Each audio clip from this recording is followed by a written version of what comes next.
The sun rose over the dusty plain, spilling gold across the small ranch house. Mary Collins adjusted the apron she had worn for years, the smell of fresh bread still clinging to it. She had arrived early, as always, because punctuality was the one thing she could control in a world that often punished her silence. Rancher Samuel Hayes was leaning on the fence, hat pulled low, arms crossed. He watched her approach, curious. Few women stayed on these plains. Fewer still could manage a kitchen, a home, and horses all at once. When he spoke, it was abrupt, but not unkind. "You cook, girl?" Mary paused, unsure how much to reveal. I can, mister," she said softly. Her voice was quiet, unpracticed for conversation beyond necessity. Samuel raised an eyebrow, measuring her. There was something honest in her gaze, something unyielding despite her quiet demeanor. That alone caught his attention. "Quiet, eh?" he said, glancing toward the barn. She nodded, keeping her hands clasped. Most townsfolk would have dismissed her as meek, but Samuel had learned to recognize skill and determination over words. "I don't talk much either," he said, almost apologetically, a rare hint of a smile.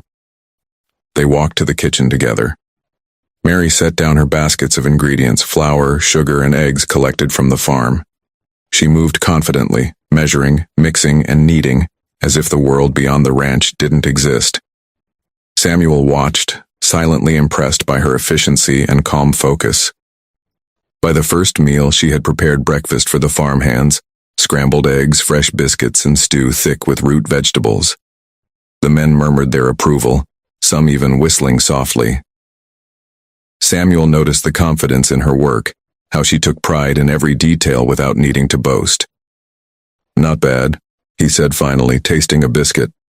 Mary nodded politely, cheeks flushed. He studied her, realizing her quiet wasn't weakness. It was reserve, a careful control honed from years of solitude. She might not speak much, but every action spoke volumes. Days passed in a rhythm dictated by chores, meals, and the ever-present sun. Mary rose before dawn, baked bread, tended the garden, and fed the animals. Samuel noticed how seamlessly she became part of the ranch, how her silence carried neither fear nor submission, only strength and restraint. One evening, the wind carried dust through the yard as Samuel sat on the porch, watching Mary scrub vegetables in the kitchen. He realized he had not spoken more than a few words all day, yet the house hummed with life, comfort, and a sense of order he had not known before. "Samuel," she said suddenly, quiet but firm. "Do you want dinner ready by 6?" Her words were simple, direct. He nodded, realizing he respected her initiative more than he could say. Most people in town would have demanded obedience. Mary offered it without demand, naturally, almost without effort. The farmhands began to notice subtle changes. The ranch felt warmer, more welcoming. Meals were no longer merely fuel. They were something to look forward to, a grounding force in the harsh landscape of sun, dust, and labor. Mary had transformed the ranch without ever raising her voice. Samuel found himself lingering near the kitchen door more often than necessary.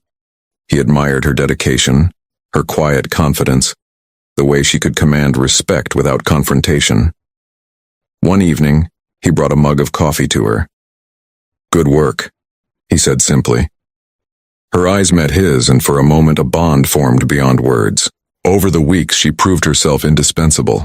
She managed not only the kitchen but the care of the animals, the ordering of supplies, and the organization of the ranch hands' schedules. Samuel trusted her implicitly, which was rare for a man accustomed to doing everything himself. One stormy night, the wind howled across the plains, rattling windows and whipping dust across the yard. Samuel was worried about the animals in the barn, but Mary moved calmly, checking every pen, feeding and comforting the livestock. Her composure impressed him more than any conversation ever could. By the fire that evening, Samuel offered her a chair beside him. She sat silently, hands folded in her lap, but her eyes reflected gratitude. "You work hard," he said quietly. "I appreciate it." She only nodded, smiling faintly. Her smile spoke more than words could ever convey. The bond between them grew, silent but strong. Mary didn't need to speak her mind constantly. Her actions communicated trustworthiness, patience, and resilience. Samuel began to realize that true connection didn't require conversation. It required understanding, and she had earned that effortlessly. One afternoon, a neighboring rancher arrived to complain about a missing horse. Samuel was ready to confront him, but Mary intervened, calm and poised, resolving the situation with minimal fuss. Samuel watched in awe, realizing her quiet intelligence often diffused conflict faster than any loud words could. The townsfolk began to notice the change as well. The ranch had gained a reputation not only for productivity, but also for respect and care. Mary's work behind the scenes had transformed the property and the people around it, all without needing to assert herself loudly. Winter approached, and the harsh winds tested every skill they had cultivated together. Mary cooked hot meals for the farmhands, kept the fire roaring, and organized supplies for the cold months. Samuel relied on her in ways he hadn't anticipated, grateful for her steady, reliable presence. One evening, as snow fell softly across the plains, Samuel looked at her preparing dinner. "I should have hired you sooner," he said, not as a jest but sincerely. Mary only shrugged, returning to her work. Her humility and dedication were intrinsic, part of her very nature. Spring eventually returned, softening the harshness of the ranch. Mary had become more than a cook. She was the heart of the home, a steady anchor. Samuel realized that her silence had never been a problem. It had been a gift, teaching him to notice the small, vital things often overlooked. One late afternoon, they sat on the porch, watching the sunset paint the plains gold. Samuel spoke softly, breaking their usual silence. "You've changed this place, Mary." She only smiled faintly, knowing the work mattered more than praise. Her contentment came from service, not recognition. The farmhands had grown loyal not out of fear but admiration. They respected her efficiency, her fairness, and the quiet authority she carried naturally. Samuel had never seen a woman command such respect without force, and he admired her all the more for it. By summer, the ranch thrived. Fields were full, livestock healthy, and the house always smelled of fresh bread or roasting meat. Mary's presence brought harmony to what had once been chaotic and lonely. Samuel often realized he didn't know how he had managed before her arrival. One evening, as a fire burned low in the hearth, Samuel turned to her. "I don't talk much either," he said softly. "But I think you've made this place better than I ever could alone." Mary nodded, understanding fully, her quiet pride reflected in her eyes.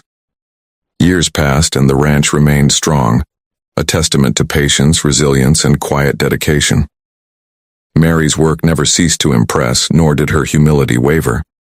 Samuel knew that the best partnerships required trust and respect, and they had found both in each other silently yet profoundly. And so life continued on the plains, hard but steady, lonely but full. Mary's voice remained soft, her words few, but her presence spoke louder than any conversation could. Samuel often thought she had brought more than skill. She had brought peace, warmth, and purpose. The ranch thrived, hearts were healed, and respect was earned without a single raised voice. Mary had proven that silence could be stronger than words, and Samuel had learned to notice, appreciate, and depend upon that strength. Together, they built a life neither had imagined, full of quiet contentment and mutual trust.